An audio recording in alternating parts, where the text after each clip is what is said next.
සංසාරේ කවදනම් අපි ආයේ මිනිස්සු වෙලා උපදීද?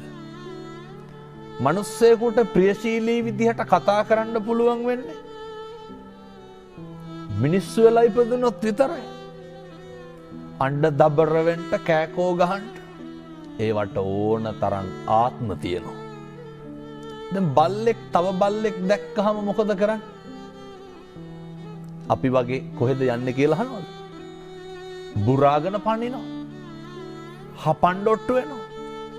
මට කියන්න සත්ව ලෝකයේ තුල සතෙක් තවත් සතෙකුට බය නැතුව ඉන්නේ මොන සතාද? හැම සතෙක්ම ඉන්නේ තවත් සතෙකුට බයෙන්.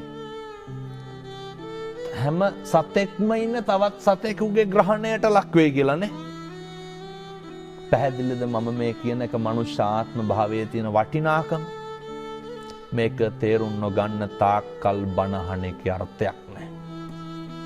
කෙනෙකුට දෙන්න පුළුවන් දෙයකට තියෙන්නේ වතුර වීදුරුවක් නම් ඒක බොහොම ගෞරවයෙන් දෙන්න. ඒක බොහොම ඕනෑකමින් දෙන්න.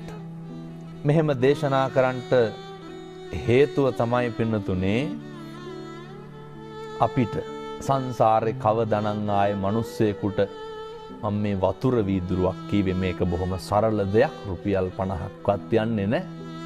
කවදානම් ආයේ කෙනෙකුට වතුර ටිකක් දෙන්න. සමහරු කියනවා නේද ඔය වතුර ටිකක්වත් දෙන්නේ නැහැ වුන්ට කියලා. කොහොමද මිනිස්සු එහෙම කියන්නේ?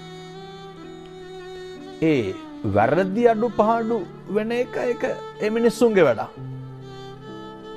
හැබැයි සත්පුරුෂෝ විදිහට හැසිරෙන එක කාගේ වැඩක්ද? ඒක